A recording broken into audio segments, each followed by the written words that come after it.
Hello viewers, আমি আপনাদের মাঝে অবশ্যই চলে আসছি যে বাংলাদেশের যে সোনালী আঁশ পাটের যে তথ্যগুলো সেগুলো আমি জানাবো এবং বাংলাদেশের ডক্টর ইউনূস যেগুলো কাজ করছে সে সম্পর্কে কিছু কথা বলবো, যে সোনালী আঁশ পাটের বিষয়ে কিছু কথা বলবো।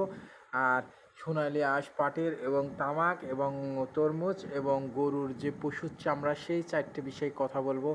বাংলাদেশে আমরা জানতে পারছি যে বাংলাদেশে যে সব আমরা যে সোনালী আঁশ যে ফসল সম্পর্কে যে বিস্তারিত আমরা জানতে পারছি, যে দাম হবে কি না হবে সে সম্পর্কে বলবো।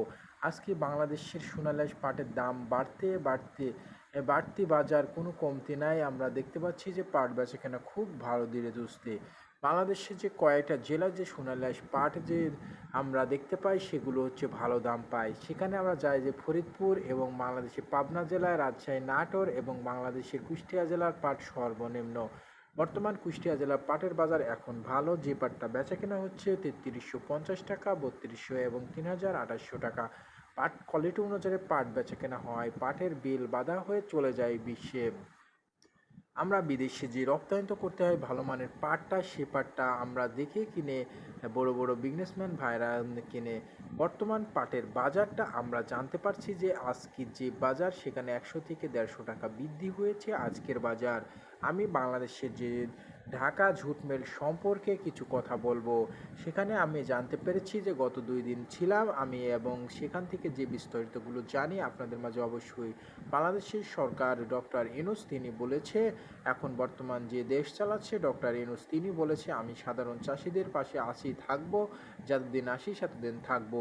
বর্তমান সোনালী আঁশ পাটেরই দামটা আমরা কম দেখতে পেয়েছিলাম, কিন্তু এটা আমরা বাড়তি বাজার দিকে পজিশন করছি, বিদেশি পাট রপ্তানিত করার ব্যবস্থাপনা করছি। ঈদ উপলক্ষে পাটের বাজার আবারও বাড়লো একথা জানিয়েছে ডক্টর।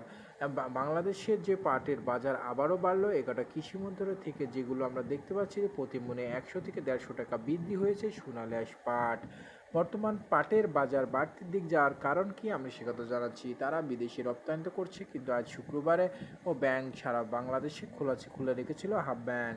বর্তমান বাংলাদেশের তারা বিদেশে পাট রপ্তানিত করবে এমনি করেছে, কিন্তু আজকে গাড়ি লোড হয়েছে, কিন্তু বর্তমান আমরা দেখতে পাচ্ছি যে গাড়ি লোডের সংখ্যা খুবই কম ছিল আজকে। তবুও কিন্তু গাড়ি লোড হয়েছে সোনালী আঁশ পাট। বর্তমান বাংলাদেশের পাটের বাজার আবারও বাড়তির দিক চলে যাচ্ছে, কিন্তু আমরা দেখতে পাচ্ছি বর্তমান তামাকের বাজারটা অনেক ভালো দিক প্রদর্শন করছে। আমরা জানতে পারছি যে ভালো মানের পাট, ভালো মানের যে তামাকটা কুষ্টিয়া জেলায় সেটা বেচা কেনা হচ্ছে ২৮০ টাকা পর্যন্ত। তামাক কেনার ব্যবস্থাপনা করবে একথা জানিয়েছে বার কোম্পানি। কিন্তু আমরা কোম্পানির রেটগুলো আমরা জানিয়ে দেব, কিন্তু বাইরে বেচা কেনা তামাকের বাজার অনেকটা ভালো।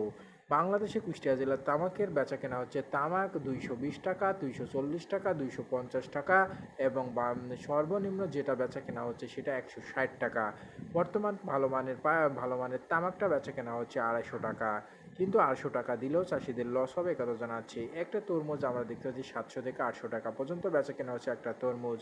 মিডিল তরমুজগুলো বেচা কেনা হচ্ছে ৪০০ থেকে ৫০০ টাকা, কিন্তু পাটের বাজার কিন্তু সেই তুলনায় খুবই কম। বর্তমান বাংলাদেশে কুষ্টিয়া জেলার পাট বেচা কেনা হচ্ছে ২৮০০ থেকে শুরু করে ৩৩৫০ টাকা পর্যন্ত বেচা কেনা হচ্ছে। আজকে বর্তমান পাটের বাজার যে এত কম আমরা আগে জানতে পারিনি, কিন্তু দেখা যাক যে পাটের বাজারটা এত কম কেন। কিন্তু বিস্তারিত পাটের বাজার আবারও বাড়লো ১০০ থেকে ১৫০ টাকা। এর আগে পাটের বাজার খুব কম ছিল, কিন্তু আমরা জানতে পেরেছি পাটের বাজার অনেকটা বেশি দিকে যাচ্ছে এবং যাবে, কারণ বাংলাদেশে পাট বিদেশি রপ্তানিত হচ্ছে এবং হবে একথা। হ্যাঁ, অবশ্যই আমরা জানতে পেরেছি যে বাংলাদেশে বিদেশি পাট রপ্তানিত হলে অবশ্যই দাম দেবে এবং মেলে চাহিদা আছে পাটের। সোনালী আঁশ পাট